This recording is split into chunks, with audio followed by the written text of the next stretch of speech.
ሰለሞን ኪሮስ ባላለሁ በአዲስ አበባ ዩኒቨርሲቲ ደግሞ በአዲሱ ሪፎርም የኢኖቬሽንና ኢንጌጅመንት ኦፊስ ዳይሬክተር ነኝ።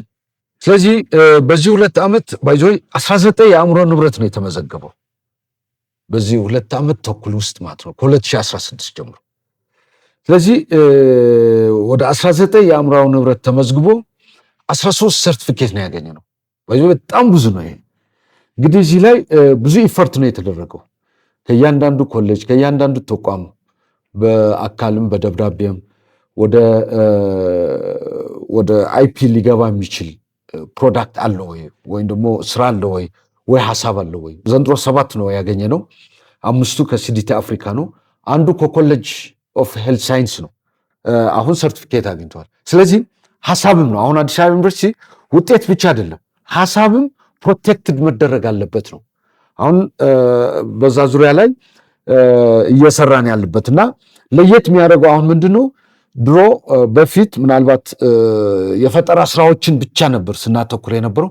አሁን ግን ሐሳቦችንም ራሳቸው በዚህ ዙሪያ ላይ እየሰራን ያለንበት ጉዳይ ነው ያለውና ይሄ የአእምሮ ንብረት ጥበቃ ለሁላችን የኢኮኖሚክ ኢንካም የሚያመጣና ለሀገሪቷም የኢኮኖሚክ ዲቨሎፕመንት የሚያመጣላት። ምክንያቱም እኛ በአይፒ የምናስመዝግባቸው ሐሳቦችና ውጤቶች በዚህ በኢንተርናሽናል ትሬድ ላይ ማውጣት እንችላለን፣ ማወዳደር እንችላለን። እንደተባለው በዚህ ዓመት ኦፍኮርስ 7 ሰርቲፊኬቶች አግኝተናል። 2 ደግሞ አፕላይ አድርገናል። አጠቃላይ ግን በዚህ 2 ዓመት ተኩል ላይ ወደ 19 የአእምሮ ንብረት አመልክተን 13 ሰርቲፊኬት ለማግኘት ችለናል ማለት ነው። አዲስ አበባ ዩኒቨርሲቲ በዚህ ዓመት የነበረን ፕላን 2 ማስመዝገብና 2 ሰርቲፊኬት ማግኘት ነው። አሁን በዚህ ዓመት ከዚህ በፊት ባክሎግ የነበረን ያስመዘገብናቸውን ከነበሩት ጋር ተደምሮ በዚህ ዓመት 2 አስመዝግበናል፣ 7 ሰርቲፊኬት ደግሞ አግኝተናል ማለት ነው። ስለዚህ በአጠቃላይ ወደኋላ ልውሰዳችሁና በዚህ ከ2016 ጀምሮ እስከ 2018 በዚህ 3 ዓመት ውስጥ ደግሞ 19 ቶታሊ አመልክተናል። ከዚህ ካመለከትነው ለኢትዮጵያ አእምሮ ንብረት ባለስልጣን ካመለከትነው ውስጥ 13ቱ ሰርቲፊኬት አግኝቷል ማለት ትልቅ አቺቭመንት ነው። ባይዘው አንድ ዩኒቨርሲቲ ባንዴ እንደዚህ ማስመዘገቡ በጣም ትልቅ አቺቭመንት ነው። ሌላው ምንድነው የዚህ ሰርቲፊኬት መኖር ትልቁ አድቫንቴጅ ደግሞ ሶስተኛው አድቫንቴጅ ደግሞ ምንድነው ለዲስሚኔሽን እና ቴክኖሎጂ ትራንስፈርም ቀላል ይሆናል ነው። ኦልሬዲ በቃ ትራንስፈር ማድረግ እንችላለን፣ ዲስሚኔት ማድረግ እንችላለን። ኖሌጅ ዲስሚኔሽን፣ ኖሌጅ ቴክኖሎጂ ዲስሚኔሽን ደግሞ እንደምታውቁት የአንድ የዩኒቨርሲቲ ስራና ትልቁ ሚሽን ዲስሚኔሽን ነው። መጨረሻ ላይ በእውነቱ በዚህ ኢንተሌክቹዋል ፕሮፐርቲ ራይት ጥበቃ ያገኙ ተመራማሪዎቻችንና ሰራተኞቻችን እንዲሁም በየኮሌጅና በየምርምር ተቋማቱ ያሉ ስታፎችና ኃላፊዎች የሁሉንም አስተዋጽኦ ነው ይሄን ስራ ሊፈጠር የቻለውና እንኳን ደስ አላችሁ። እንደገና አሁን ደግሞ ከዚህ ቀጥለን ደግሞ ይህን ሰርቲፊኬት ወደ ቢዝነስ እና ወደ ተግባር የምንቀጥልበት ስራ እንዲሆንልን የ2019 በዚሁ እመኛለሁ። አመሰግናለሁ። ያስ መኮንን ይባላል። በፋርማኮሎጂ ፕሮፌሰር ነኝ። የምሰራው ኮሌጅ ኦፍ ሄልት ሳይንስ አዲስ አበባ ዩኒቨርሲቲ። 2 ባልኔጣ ነው ያለኝ። አንዱ ዲፓርትመንት ኦፍ ፋርማኮሎጂ እና ክሊኒካል ፋርማሲ ስታፍ ነኝ። ሁለተኛው ደግሞ ሲዲቲ አፍሪካ ኮር ፋክልቲ ነኝ። ያው ማማከር ነው ዋነኛው ስራ የነበረው እና በእርግጥ ስኬታማ በመሆኑ በጣም ደስተኛ ነኝ። እና ብዙውን ስራ የሰሩት ተማሪዎቹ ናቸው እና እኔ በጣም ደስተኛ ነኝ። ግኝቱ ለሀገር በጣም ጠቃሚ ነው ብለን ነው የምናስበው። ያው እንደሚታወቀው የኛ ሀገር መድኃኒትም ሆነ ክትባት ላይ ብዙም የለንም ማለት ይቻላል። አብዛኞቹ መድኃኒቶች ከውጭ የሚገቡ ናቸው። ቫክሲኖቹ ከ99% በላይ የሚሆኑት በአጠቃላይ ከውጭ የሚመጡ ናቸው ማለት ይቻላል። ለሀገር ትልቅ ጥቅም እንደሚሰጥ ምንም ጥርጣሬ የለውም። ምክንያቱም እኛ የምንፈልገው በስፋት ተመርቶ ገበያ ላይ እንዲውልና የሀገሪቱንም ኢኮኖሚ እንዲደግፍ ማድረግ ነው። በተለይ ደግሞ ከውጭ ምንዛሪ አኳያ ትልቅ ግብአት ይሆናል ብለን እናምናለን። ለዩኒቨርሲቲያችንም ደግሞ ትልቅ ኢሜጅ የሚሰጥ ነው ብለን ነው የምናምነው። ከዚህ አኳያ አይ ቲንክ እኔ ጥሩ ስራ ተሰርቷል ብዬ ነው የማስበው። ደስታ ነው የሚሰማ ሁላችንም። ግን ለዚህ ስራ ደግሞ ትልቅ አስተዋጽኦ የሴንተሩ ኃላፊ ፕሮፌሰር አበባውን ማመስገን በጣም አስፈላጊ ነው እና እሳቸው አለማመስገን ንፉግነት ይመስለኛል።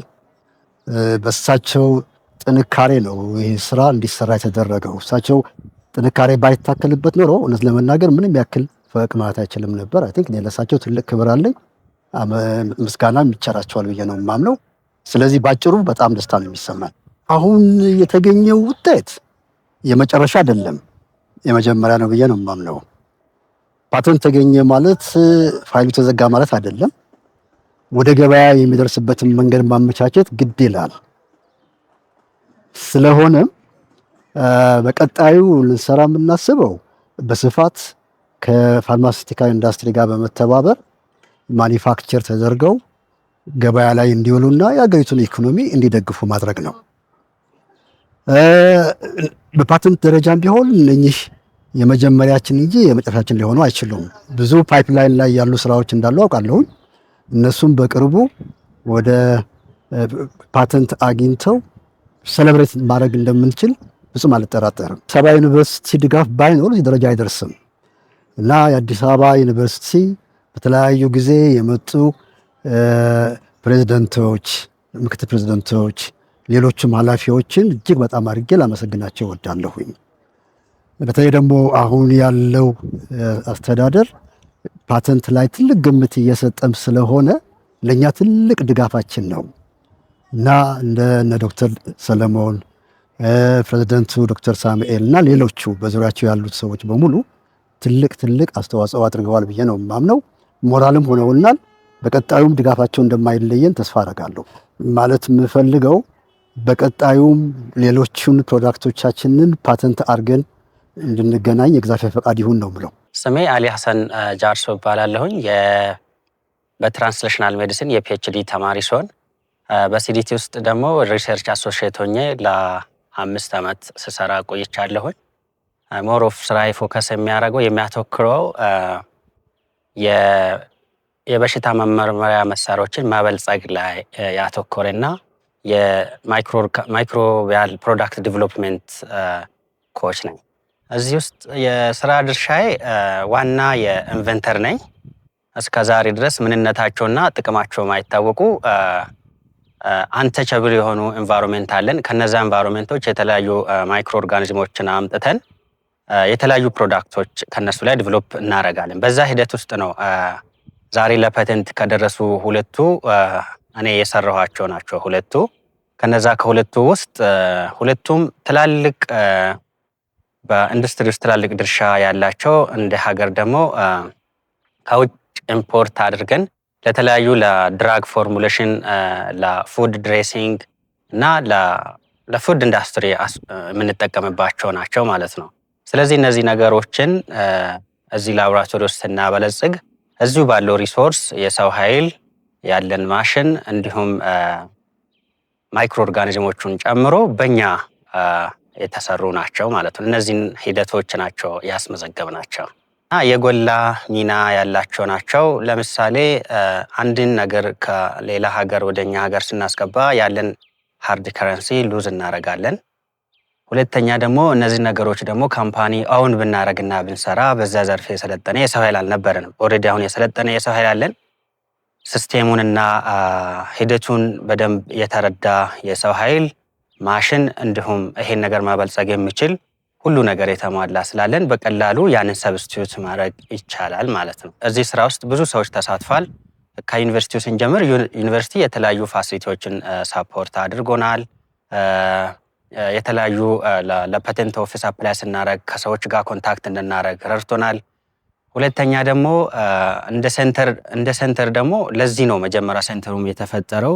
ሲዲቲ አፍሪካ ማለት በራሱ እንደዚህ አዳዲስ ዲስከቨሪዎችን ለመስራት የተቋቋመ ሴንተር ስለሆነ በዚህ ሂደት ውስጥ የብዙ ሰዎች እጅ ያለበትና የብዙ ሰው ፍላጎትም የሆነ አይነት ስራ ነው።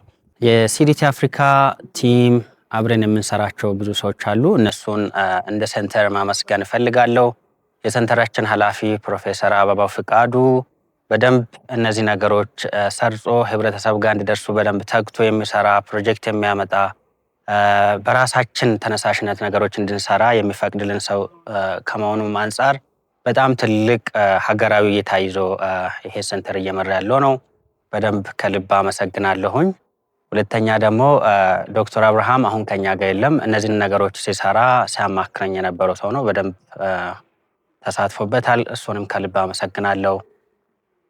ሌላ ደግሞ ፓተንት ብቻ ሆኖ እንዲቀር ሳይሆን ለህብረተሰብ እንዲደርስ ገና ብዙ ነገሮች መሰራት ያለባቸው ነገሮች ይኖራሉ። እነሱን ነገሮች በደንብ አጠናክረን ሰርተን ለዛ ደግሞ የዩኒቨርሲቲ ድጋፍ እና የተለያዩ አካላት ድጋፍ እንሻለን። ከዚህ በኋላ ለፓተንት የሚሆኑ 4 ስራዎች በእጄ ላይ ይገኛሉ። እነሱን ፓተንት አድርገን ለሴንተራችንም እንዲሁም ለዩኒቨርሲቲያችንም ከዛም ብሎም ለሀገራችንን ተስፋ የሚሆኑ ውጤቶችን ይዘን እንቀርባለን። ስሜ ዶክተር በለጠ አደፍርስ እባላለሁ። በአዲስ አበባ ዩኒቨርሲቲ በሲዲቲ አፍሪካ ማዕከል ሲኒየር ተመራማሪ ነኝ።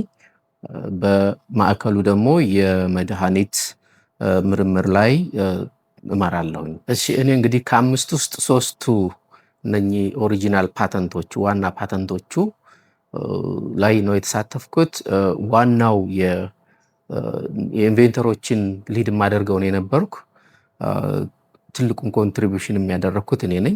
ከኔ ጋር የሰሩ ሲኒየር ፕሮፌሰርም ከታችም እንደ ኢንተርንም ሆነው የገቡ አሉ። ከኛ ጋርም የነበሩ በእኔ ተመሳሳይ ደረጃም የነበርን አሁን ላይ የሌሉ አሉ።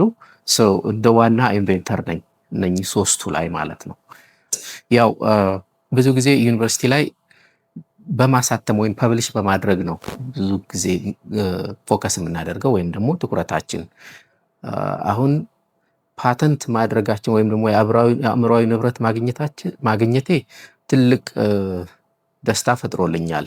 ምክንያቱ ደግሞ እነኚህ ፓተንት ያገኘንባቸው ስራዎቻችን ወይም ምርምሮቻችን እንትን ላይ ወይም ሼልፍ ላይ ወይም ደግሞ ዝም ብሎ ፐብሊሽ ነው የሚቀመጡ አይደሉም። ኮሜርሻላይዝ ሊደረጉ የሚችሉ ላይሰንስ አውት ሊደረጉ የሚችሉና አገራዊ ጠቀሜታ ያላቸው በመሆኑ ትልቅ ኩራት ይሰማኛል። ከ3ቱ ዋናዎቹ 2ቱ ዋና እንትናቸው ወይም ደግሞ ዋና አፕሊኬሽናቸው የወባ ትንኝን ከመከላከል አንጻር በኢትዮጵያ ጤና ሚኒስቴር ኢኒሺዬቲቭ በጣም ትልቅ ኢምፖርት በርደን የሆነ ለዛ መከላከያ የሚውሉ እንትኖች ናቸው፣ የምርምር ውጤት ናቸው። የነበረው ምንድነው? አንደኛው ጋፕ የነበረው ኢምፖርት ነው የምናደርገው። በጣም በብዙ ሚሊዮኖች ነው የሚያወጡበት በአመት። ይሄን ደግሞ ቀጥታ ከነሱ የሰማ ነውና እንደ ሲዲቲ አፍሪካም አንዱ የአገራዊ ፈተናዎችን ወይም አገራዊ ቻሌንጆችን ሊወጡ የሚችሉ ሪሰርቾች ከነዛ ውስጥ አንዱ ነው እና አንዱ ጋፕ ያ ሲሆን፣ ሁለተኛው እንግዲህ ይሄንን አገራችን ውስጥ እንዲመረት በጣም ፍላጎት አለ። እኛ አክቲቭ ፋርማሲውቲካል ኢንግሪዲየንት የምንላቸው ወይም ደግሞ ዋናው የመድኃኒት ዋናው ይዘት የሆኑት ኤፒአይ ባጭሩ የምንላቸው ማለት ነው ከነሱ ውስጥ አንዱ ነው እና ይሄ ኢምፖርት የምናደርጋቸው በርደን የሆኑ ስለሆኑ በአገራችን እንዲመረቱ ትልቅ እንቅስቃሴ አለ። ከጠቅላይ ሚኒስቴሩ ጀምሮ በአገራዊ ደረጃ ኢቭን አህጉራዊም ትልቅ ኢኒሺዬቲቭ ነው። በደብሊውኤችኦም የሚደገፍ እንትን ነው እና ከዛ አንጻር እነኚህን ለማምረት እዚሁ እንዲመረት ጥረት ማድረግ ነበረብን። ለዛ በምንሰራው ምርምር ውስጥ ነው ይሄን ያገኘ ነው እና ከሳይንስ አንጻር ስናየው አሁን ላይ የሚመረቱበት መንገድ በጣም ኮምፕሌክስ እና ብዙ የአካባቢን የሚበክል የሰው ልጆችንም የተለያዩ ታሪኮች አሉ። ለሰው ልጆች ላይም አደጋ የሚፈጥሩ የኢንዱስትሪ ፕሮሰሶች ናቸው አሁን ላይ የሚመረቱባቸው።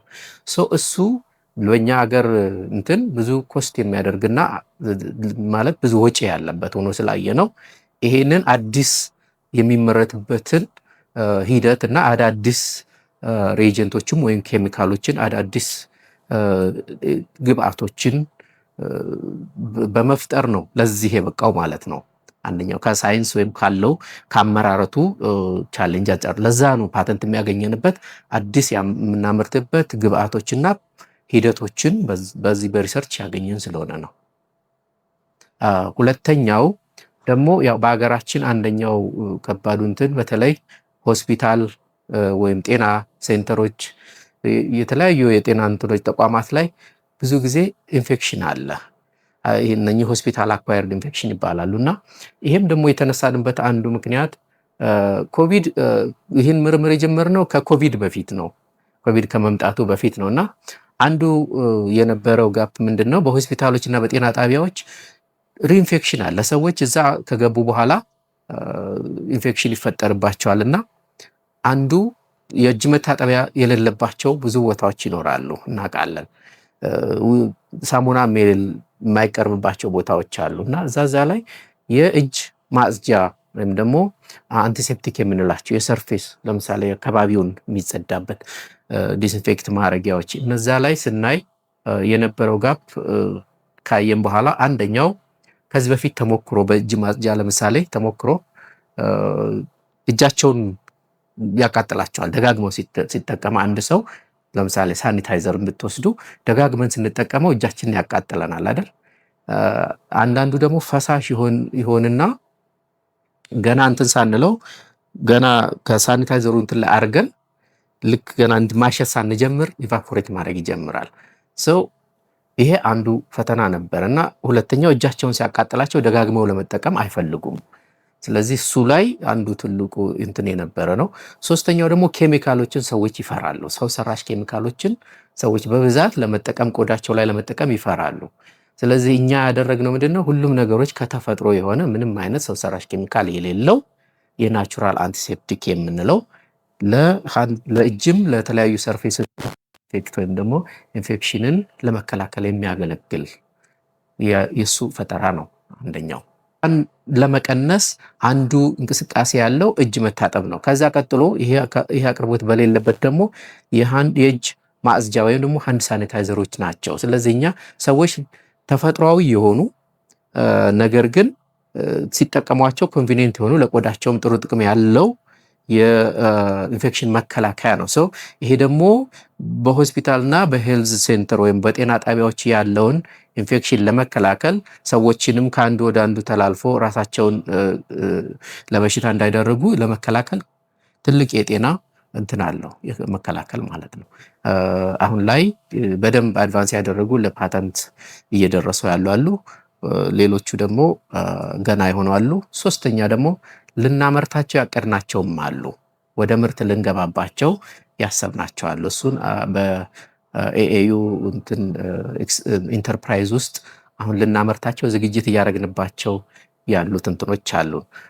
ከነኚህ ከፓተንት ከሆኑት አንጻር ከጠየቃችሁኝ ቀጣዩ የሚሆነው እነኚህን ስኬል አፕ አድርጎ ፊዚቢሊቲውን ወይም ደግሞ አዋጭነታቸውን አጥንቶ ከተቻለ ኢንቨስተሮችን መሳብ ካልተቻለ ደግሞ በስሞል ስኬል ስታርታፕ እንዲመረቱ ማድረግ ዋናው ስራችን ይሆናል ማለት ነው። በመጀመሪያ የማመሰግነው ያው እኔ መጀመሪያ ሲዲቲ አፍሪካ ስገባ ፖስት ዶክተራል ሪሰርቸር የሚባል ፖዚሽን ነው የገባሁት። ይሄ በአዲስ አበባ ዩኒቨርሲቲ ያልታወቀ እና አዲስ ፕሮግራም ነበረ።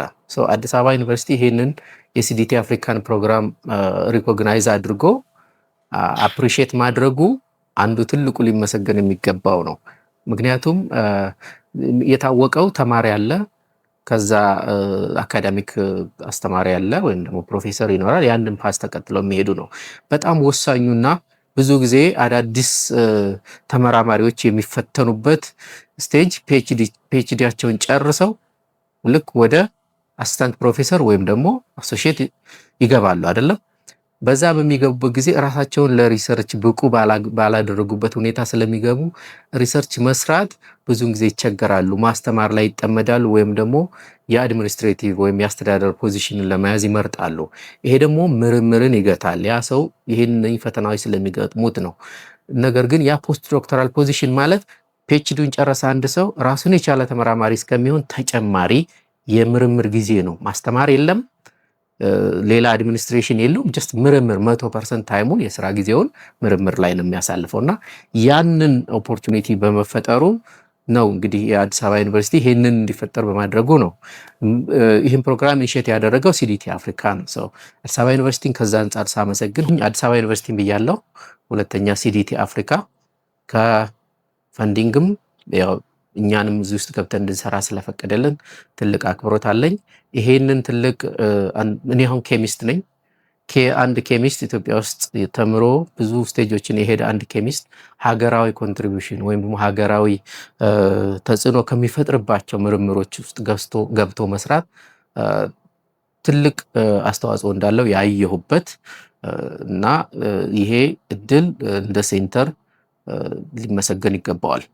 ከግለሰቦች አንጻር ካልሽኝ ግለሰቦች ያው ሲኒየር ፕሮፌሰሮች አሉ። ለምሳሌ ፕሮፌሰር አበባው አሉ፣ ፕሮፌሰር እያሱ አሉ። ሌሎችም ከኛ ልክ ጀማሪ ወይም ደግሞ ጀማሪ ሳይሆን ኤርሊ ኬሪየር ሪሰርቸር እንባላለን። ልክ ፒኤችዲ እንደጨረስን ወደ ምርምር የገባን በአዲስ መልክ የገባን ማለት ነው እና እኛን ጋይድ ሲያደርጉን እኛን ሲመሩን ሲመክሩን እና ሼፕ ሲያደርጉን ያሉትን ሲኒየር ፕሮፌሰሮች በሙሉ እናመሰግናለን። እኔ ዶክተር ባህሩ በዛብህ እባላለሁ። በአዲስ አበባ ዩኒቨርሲቲ በአጥንት ሕክምና ትምህርት ቤት በማስተማር ወደ 20 ዓመት በላይ እየሰራው ነው ያለሁኝ። ያው ፓተንት የተሰጠኝ የአጥንትን ስብራት የሚያክም መሳሪያ በዚሁ በአዲስ አበባ ዩኒቨርሲቲ አዲስ ኢኖቬት ስላደረግን የኢትዮጵያ ሆርሞን ንብረት አይቶት ላለፉት 2 ዓመታት አይቶት ካጠና በኋላ አዲስ እንደሆነ አይቶ ይሄንን ከ2 ዓመት በኋላ የተሰጠኝ ግኝቱ አንድ የተሰበረን አጥንት የሚያክም የደከመን አጥንት የሚያክም ከዚህ በፊት ከነበሩት በአጭር ጊዜ በቀላል ሁኔታ ታካሚዎች ሳይንገላቱ ሙያተኛም ብዙ ጊዜ ሳያደርግ በአጭር ጊዜ ውስጥ የምንሰራበት መሳሪያ ነው። ይሄ አዲስነቱ እንዲሁ አዲስ ከዚህ በፊት ያልነበረ አይነት አይደለም።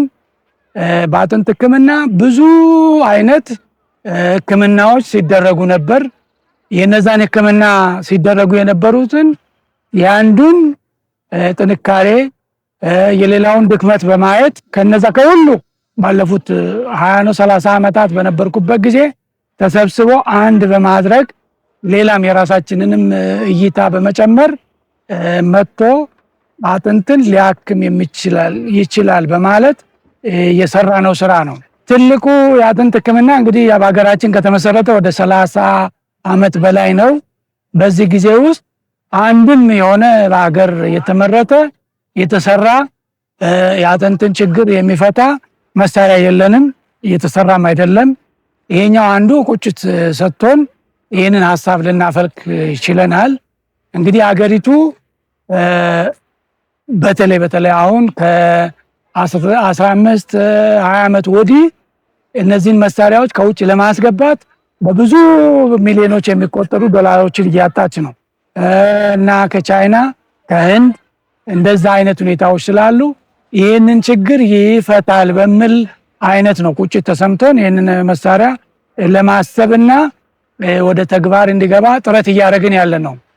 እንግዲህ አሁን እያሰብን ያለን ነው የሚመጣውን ጊዜ ህዝባችን የተሻለ ህይወት እንዲኖረው አሁን ያልናቸው ችግሮች ከመምጣታቸው በፊት በመከላከል እነዚህ ሰዎች እድሜያቸው እስከፈቀደ ድረስ አገሪቱን የሚደግፉበትን ሁኔታ ሌሎችም እንደዚሁ በመኪና አደጋ በሌላም አደጋ አጥንታቸውን የሚጎዱትን እናክማለን ብለን ሙሉ ተስፋ አለን። ለዚህም እነዚህ ምርምሮችን ተግባራዊ የሚሆንበትን ሁኔታ ያመቻቻል ብለን እናስባለን። እነዚህ ብቻ ሳይሆን ሌሎችም ምርምሮች ኦልሬዲ መንገድ ላይ ያሉ አሉ። እንግዲህ ይሄኛው በተሳካ ቁጥር ሌሎችንም አውጥተን አብረን የምንሰራበት ሁኔታ ይኖራል የሚል ትክክለኛ የሆነ ግምት አለኝ። ስሜ ቁምላቸው ደጀኔ ይባላል። ፉል ታይም ሪሰርቸር ነኝ። እኛ የሰራ ነው ከአዲስ ዩኒቨርሲቲ ኢንኩቤሽን ሴንተር ጋር ያለውን መደበኛ ያልሆነ ወደ መደበኛም ዚያውር ፕሮዳክት አዲስ ፈጠራ ስራዎች ናቸው። ፓተንት ያገኘንበት የ2018 ጋሪ ኤርጎኖሚክ ኦር ኒዮ ጋሪ ኤርጎኖሚክ ስቲክ ካርት ይባላል። ኒዮ ጋሪ ኤርጎኖሚክ ስቲክ ካርት አዲሱን ሞዴል አቃፊና አካታች ኮሊደር ላይ ሁሉንም አካል የሚያካትት ዲስኤቢሊቲ ዲስአድቫንቴጅ ግሩፕ እና መደበኛ ያልሆነ ንግዶችን ወደ መደበኛ የሚያዛውር አዲስ ፈጠራ ስራ ነው የሰራነው። የዚህ ፕሮዳክት ዋና ተጠቃሚዎች መደበኛ ያልሆኑ አካል ጉዳተኞች እና መንገድ ላይ ተሯሩጦ ሲሰሩ የነበሩ ሰዎችን ወደ መደበኛ የሚያዛውር ነው። ስቴክ ሆልደሮች አሉ። ዋና ዋና ስቴክ ሆልደሮች አዲስ አበባ ዩኒቨርሲቲ ቲቪ ቴክኖሎጂ ቢዝነስ ኢንኩቤሽን ሴንተር፣ ከዛ ውስጥ እኔ ተመራማሪ ሆኜ ስሰራ የነበረው ከመንግስት አኳያ ደግሞ የአዲስ አበባ መስተዳደር ንግድ ቢሮ እነሱ 7 ስቴክ ሆልደሮችን አቅፎ ደንብ ወጥቶላቸው 2017 ላይ 184 2017 ደንብ ወጥቶ መደበኛ ያልሆነ ወደ መደበኛ የሚያመጣ ንግድ ላይ ነው የሚሰሩት። አሁን ላይ እንደምታዩት በ3 ዙር ነው ያየነው። ከጀርባችንም ከፊት ለፊታችንም የምታዩት በ3 ዙር አካተናቸው የተለያየ አዳዲስ ሞዴሎችን ኢንክሉድ አድርገን ከፊድባክም ወስደን አሻሽለን አሁናዊ 103 የሚሆኑ ነጋዴዎች ወደ መደበኛ መጥተው ህይወታቸውን የቀየረ ፕሮዳክት ነው። ቀጣይ ደግሞ እንደው 40 ፕሮዳክቶች አሉ። እነሱንም ከዚህ ተሻሽለን ያመጣናቸው ናቸው። በዚህ ኢንቮልቭ ያደረጉ አሁናዊ 103 ሲሆኑ ቀጣዩ 140 ወደ 143 ደርሷል ማለት ነው። የዩኒቨርሲቲው ኢንቮልቭመንት ምንድነው? ከአንድ ሀሳብ ጀምሮ እስከ አንድ ፕሮቶታይፕ፣ ከፕሮቶታይፕ ደግሞ እስከ ስቴክ ሆልደር ድረስ ፕሮሰሶችን ረድቶናል። ከሀሳቡ አንድ ፕሮቶታይፕ ሰርተናል።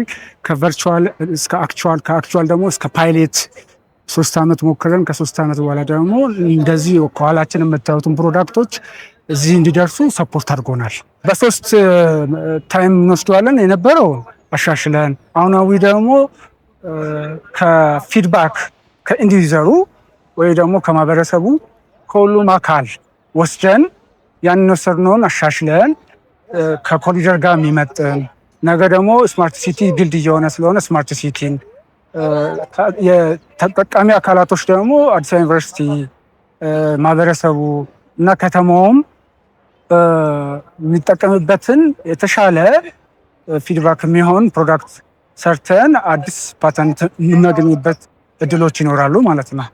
ይሄ ጥናት ሲጀመር ጀምሮ እስካሁን ደረጃ ሲከታተሉና ሲሰሩ የነበሩ አዲስ አበባ ዩኒቨርሲቲ ቀድሞ የነበሩት በጥናትና ምርምር ውስጥ የነበሩ ፕሮፌሰር ምትኬ፣ ዶክተር ሹሜ እና ቲሞቻቸው፣ አሁናዊ ደግሞ ፕሮፌሰር ወራሽ እና ዶክተር ሰለሞን መልሶ ደግሞ የነሱ ቲሞች እና የከተማ መስተዳደሮች ንግድ ቢሮ አብዛኛውን ደግሞ በአሁናዊ ላይ እየረዱ ነው ያሉ የጨርቆስ ክፍለ ከተማ ወረዳ 7 ንግድ ቢሮ ኃላፊዎች እነ ሚስተር ፒተር እነ ሚስተር በለጠ እና ስራ አስፈጻሚዎቻችን በጣም እናመሰግናለን። አመሰግናለሁ። ጴጥሮስ ጉታ ይባላለሁ። ቄርቆስ ክፍለ ከተማ ወረዳ 7 ንግድ ጽሕፈት ቤት ኃላፊ ነኝ። መጀመሪያ ይሄንን ፈጠራ በጥናት ደረጃ ነው ለከተማ መስተዳደር መቅረብ የተቻለው። ይሄ ጥናት ለከተማ መስተዳደር ሲቀርብ እኛ እንደ አንድ አስተግባሪ ተቋም ንግድ ጽሕፈት ቤት ኢመደበኛ ማደራጀት ስላለበት ብዙ ጥናቶች ቢቀርቡም ይሄ የአዲስ አበባ ዩኒቨርሲቲ ጥናቶች ለዚህ ቦታና ለዚህ ነጋዴ ብቁ ነው ብለን ስላመን ነው ይሄንን ፈጠራ ወስደን ይሄንን ጥናት ወስደን ወደ ተግባር መግባት ችለናል። ይሄንን ለነጋዴ ማህበረሰቡ ያለው ጠቀሜታ ቀላል የማይባል ነገር ነው። ምክንያቱም ትላንትና የነበሩበት ሁኔታ ይታወቃል። ይሄ ኮሪደር ሳይለማ በፊት ያው በሸራና መሬት ላይ እንደሚሸጥ ይታወቃል። ይሄንን ሲያረጉ ደግሞ መንገድ ላይ መሸጥ ከደንብ ጋር ከህጉ ጋርም ትንሽ ስለሚጋጫ ደንቦችም እያባረሩ ፖሊሶቹም እያባረሩ ለብዙ ጉዳት ሲዳረጉ ነበር። ልብሶቹ ይጥላሉ፣ የመኪና አደጋ ሲጋለጡ የነበረበት ሁኔታ ስለነበረ አሁን ደግሞ አገራችን በኮሪደር ሁሉም ከተማ እየለማ ነው። በተለይ ደግሞ አዲስ አበባ የአገሪቱ ተምሳሌት ሆና በጣም እየለማችና ወደ እድገት ማማ እየሄደች ስለሆነ ያን ኮሪደር የሚመጥን ጥናት መገኘት አለበት ማለት ነው። ያ ደግሞ መልስ የሰጠን ማን ነው? አዲስ አበባ ዩኒቨርሲቲ ነው። ከአዲስ አበባ ዩኒቨርሲቲ አግኝተን ይሄንን ጥናት ወደ መሬት ስናወርድ ለነጋዴ ያመጣው ጠቀሜታ ቀላል የማይባል ነገር ነው። አንደኛ ትንሽ ቦታ 3 ካሬ ላይ 200 እስከ 500 ልብስ መያዝ የሚችል ነገር ነው የተሰራ ማለት ነው። ከኳሊቲ ወይ ደግሞ የእቃው ስታንዳርድ አንፃር ደግሞ ስናይ የትም ቦታ መውሰድ ይችላሉ። ጎማ አለ፣ ትንሽ ነው፣ ቀለል ያለ ነው፣ 3 ካሬ ነው የሚወስደው። ስለዚህ እውነት ለመናገር ይሄ ጥናት በጣም ወቅቱን የዋጀና ጊዜውን የሚመጥን ነገር ነው። በዚህ አጋጣሚ አዲስ አበባ ዩኒቨርሲቲ ማመስገን ይፈልጋሉ። ከፈጠራ ስራ አንፃር ተማሪው ሲመረቅ ምሩቃን ከዚህ በፊት ምንድነው የሚያስገቡት? ፕሮጀክት ተብሎ ወረቀት ብቻ ነው የሚያስገቡት። አሁን ግን ይሄንን ፈጠራ ክህሎቱን አሳድጎ ለማህበረሰቡ፣ ለከተማም፣ ለሁሉ ኢትዮጵያዊ ውጤት የሚሰጥ ወይ ደግሞ ጥቅም የሚሰጥ ነገር እየተፈጠረ ነገር ማያታችን እውነት አዲስ አበባ ዩኒቨርሲቲ ጥሩ ጅምር ላይ ነው ብዬ ነው የምወስደው ማለት። ከአዲስ አበባ ዩኒቨርሲቲ ጋር ከዚህ በኋላ እንዴት መስራት እንዳለብን ያው እኛ ንግግሮቹን ጀምረናል። አዲስ አበባ መስተዳደርም በጽሁፍ ነው ንግግር እያደረጉ ያሉት። እኛም በስራ ከተማ ለኛ የሚሰጠውን መመሪያና አቅጣጫ መሰረት ወደ ተግባር ገብተናል። ይሄንን ተግባር ምን ማድረግ አለብን የሚል አዲስ አበባ ዩኒቨርሲቲ ከዚህ በላይ መስራት አለበት። ለምሳሌ ይሄ ሜክሲኮ አደባባይ ነው ያለ ነው። መገናኛ ከዚህ በላይ ስራ ይፈልጋል። ብዙ ማህበረሰብ ነው እዛ ያለው። ሱቅ የለ፣ እንደዚህ አይነት ኢመደበኛ ነጋዴዎች ያስፈልጋሉ፣ ካፌዎች ያስፈልጋል። ለምን ሰው ከተለያየ ከሩቅ ቦታ ሊመጣ ይችላል። ስለዚህ በቀላሉ ሰው አክሴስ ማግኘት አለበት ማለት ነው። ይሄንን ስንል እንግዲህ በኮሪደር የለማ ቦታ ወቅቱን የዋጀና አካባቢውን የሚመጥን ነገር ተሰርቶ ካፌ መስራት አለብን። ለዚህ ማህበረሰቡን ካፌ ያስፈልጋል። ለዚህ ማህበረሰብ ልብስ ቡቲክስ ያስፈልጋል። ለምን ሁሉም ሰው ወደ ህንጻ ወደ ትልልቅ ቦታ ገብቶ መግዛት አቅሙ ውስንነት አለ። ስለዚህ እንደዚህ አይነት ቦታ ደግሞ በቀላሉ አክሰሱ ስላለ በቀላሉ ማግኘት ስለምችሉ መስፋፋት አለበት የሚል መልእክት አለኝ። ከአዲስ አበባ ዩኒቨርሲቲም ከዚህ በላይ አብሮን እንሰራለን የሚል መልእክት አለኝ። እንግዲህ ይሄንን ስራ ለመስራት መጀመሪያ እድል ያገኘ ነው ፈጣሪ ማመስገን ይፈልጋሉ። እግዚአብሔር ረድቶናል። ሁለተኛ ደግሞ አዲስ አበባ ዩኒቨርሲቲ ይሄንን ጥናት ለከተማ መስተዳደር አቅርቦ ከተማ መስተዳደር ደግሞ ሁሉም ክፍለ ከተማዎች ይሄንን ፕሮጀክት አስፋፍቶ እንዲሰራ እድል ስለሰጠ ከተማ መስተዳደር ቴንኪው ማለት ይፈልጋሉ። በመቀጠል ደግሞ እዚህ ቂርቆስ ክፍለ ከተማ ራሱ ይሄንን ስራ ላይ በጣም ደግፈውናል። ወረዳ 7 ዋና ስራ አስፈጻሚ፣ ሁሉም ካቢኔ አባላትና ሁላችንም በስምምነት ከደንብ ከፖሊስ ከሁሉም የተወጣጡ የግብረ ኃይል ይሄንን ስራ በመመራት ሁላችንም አስተዋጽኦ ስላደረጋቸው ቴንኪው ማለት ይፈልጋለሁ። በመቀጠል ደግሞ እናንተም መታችሁ ይሄንን ስራ በማያታችሁ እውነት ለመናገር ቴንኪው ማለት ይፈልጋለሁ። ሁላችሁም አመሰግናለሁ።